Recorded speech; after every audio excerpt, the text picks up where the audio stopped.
Philippe Huette, nous vous recevons à la Galerne pour le livre Nuit d'encre, paru chez Albin Michel. Un livre dans lequel toute ressemblance avec des situations et personnages existants ou ayant existé est purement volontaire, non ?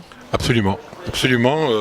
C'est une histoire qui me tient à cœur depuis très longtemps, puisque c'est un peu la mienne, du moins comme témoin préférentiel, puisque j'étais journaliste à l'époque.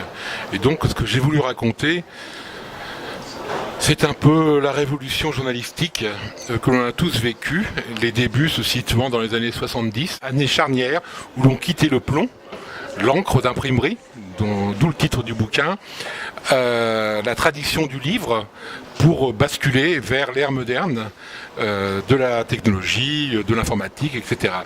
En fait, c'est un peu sous forme romancée les débuts de ce qui se passe maintenant, en bien et en mal. Alors, vous l'avez dit à l'instant, avant d'être écrivain, vous avez été journaliste.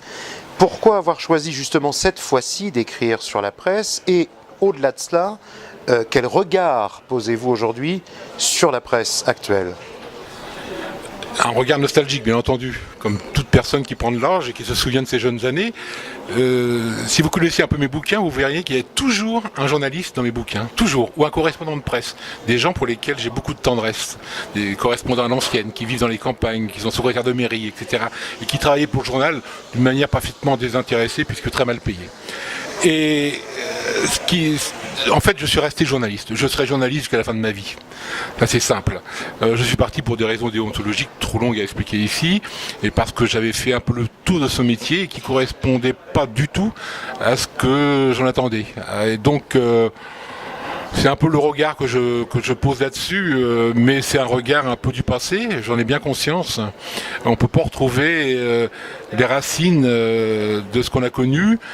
Et j'ai un tel souvenir, ici au Havre d'ailleurs, dans les journaux du Havre, notamment au Havre Presse de l'époque, j'ai un tel souvenir de l'ambiance, de l'atmosphère que moi, jeune journaliste, j'ai trouvé au sein de l'atelier, pas seulement de la rédaction, de l'atelier. Donc c'est tout le souvenir de journalisme à l'ancienne qui se terminait. J'ai recueilli les miettes, j'en suis heureux d'ailleurs, j'ai recueilli les miettes de ce qui n'existe plus du tout maintenant, qui a complètement disparu, l'ambiance du livre, l'ambiance des marbres, les journaux qui tournaient toute la nuit, les parties de domino, ce qu'on appelait le Prader avec les ouvriers du livre, enfin les engueulades, toute la tradition comme dans beaucoup d'autres métiers je suppose, mais il se trouve que le journalisme était le mien. Et donc voilà, donc c'est un peu ça que j'ai voulu décrire, tout en décrivant également ce que je venais de vous dire, c'est que le bouquin se situe à une époque charnière, les années 70, où vraiment tout a basculé, ce que j'ai connu d'ailleurs. Et le décor est planté, cette fois-ci, c'est Rouen. Effectivement, à l'époque, vous étiez là-bas, effectivement. Oui, à l'époque, j'ai quitté Le Havre pour Paris-Normandie, d'abord à Paris, la rédaction parisienne, pour le grand reportage, et puis j'ai été rapatrié sur Rouen, pour des raisons de stratégie industrielle déjà. Et donc, Paris-Normandie était encore, à l'époque, le grand journal de Pierre-René Wolf, qui me sert de modèle, il faut bien le dire. Il faut bien dire tout de suite que François Sternis, non, c'est pas François, mais c'est Sternis, j'ai oublié le nom, Pierre-Henri Sternis, voilà, est le personnage de Pierre-René Wolf à bien des égards. Et donc, Paris-Normandie était à l'époque un grand journal, vraiment, avec ce personnage emblématique de la presse. Et donc, et ça, je l'ai vraiment connu pendant 10 ans.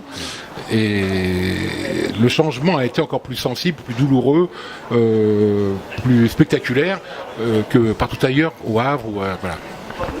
Alors, vous l'avez dit tout à l'heure, vous êtes toujours journaliste, finalement, dans l'âme. D'ailleurs, je pense qu'on le reste toujours. Complètement.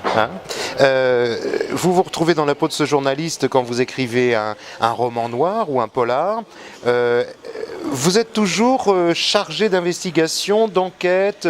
Vous fouillez toujours les archives pour écrire tous ces livres, y compris pour écrire les fameux Quais de la colère, qui est un de vos très beaux livres également. Comment travaillez-vous ? Surtout les Quais de la colère d'ailleurs. Je travaille comme un journaliste, c'est-à-dire un peu n'importe comment, un peu dans le désordre. J'ai toujours travaillé comme ça, enfin, j'ai fait du grand reportage et j'en ai gardé un peu la marque, selon les circonstances. J'ai essayé de me discipliner au début, j'ai voulu me discipliner, je recueillis des confidences d'autres écrivains qui eux n'étaient pas passés par ce métier, qui me racontaient qu'ils avaient une vie de moine, une vie de fonctionnaire, tout à fait bien rythmée, le matin très tôt, etc. Moi le matin je dors, et je travaille la nuit par exemple, beaucoup plus. Et en fait, je me documente toujours, dès que, et beaucoup, en surcharge même, dès que je quitte mon métier. Dès que je quitte le métier de journaliste, je me documente énormément, parfois inutilement, mais ça me rassure. C'est-à-dire que c'est comme pour les plans, vous savez, je fais des plans qui sont rigoureux et que je ne tiens jamais. Mais c'est pas grave, ils sont là à côté de moi, je suis content. Et pour la doc, c'est pareil. J'abuse de toute la doc que je peux réunir sur les quais de la colère, par exemple, sur un monde que je connaissais bien pourtant, mais quand même. Et donc à partir de là, après, je me repose un peu, que ça peut durer des mois, ça, ou des semaines, ou parfois même plus un an. Le temps de laisser le temps de mûrir. digérer. Voilà. Ouais, le temps de digérer. Et j'ai tout dans la tête en fait. J'ai pris des milliers de notes, mais ça sert à rien, pratiquement. Et puis voilà. Et donc après, tout ça passe par une espèce de filtre. Et j'en garde tout ce qui peut s'appliquer à un roman pour ne pas d'abord être ennuyeux, c'est mon souci premier. Être lourd, plaquer des chapitres entiers de doc durs et purs. Donc voilà un peu comment je travaille. Dernière question pour terminer cet entretien, Philippe Huette. Pouvez-vous et avez-vous à conseiller aux personnes qui nous écoutent un, voire deux ouvrages, un ou deux livres ou des auteurs également? Alors, je lis beaucoup, enfin j'ai beaucoup lu, je lis beaucoup moins. J'ai un auteur que je cite régulièrement, dont je cite une phrase, qui est Antoine Blondin, qui pour moi reste le maître du style de la langue française, qui pour moi est un auteur formidable, que je lis et relis sans arrêt. Et puis, un livre en particulier de lui? Oui, L'humeur vagabonde, qui est formidable, et alors l'autre qui est un chef-d'œuvre intégral, c'est Monsieur Jadis. Chaque phrase est un chef-d'œuvre, c'est simple, c'est incroyable. En plus, je l'ai connu, le personnage ressemble à ses bouquins, ce qui est vraiment très rare. Généralement, on est très déçu par les personnages, par les romanciers. Quand on lit un roman, on est séduit par les romans, et puis bon, le romancier, Blondin, non, au contraire. Il colle tout à fait à son œuvre. Et puis dans le domaine du polar, alors là, où il y a profusion d'auteurs, je suis depuis peu de temps, depuis deux ans environ, un partisan d'un auteur qui s'appelle Donald Westlake, qui est un auteur qui est mort il y a pas longtemps. Il a eu la bonne idée farceuse de mourir le soir de Noël. Et je dis ça parce que c'est un auteur plein d'humour et qui est un auteur fabuleux. Voilà. Merci beaucoup. Merci à vous.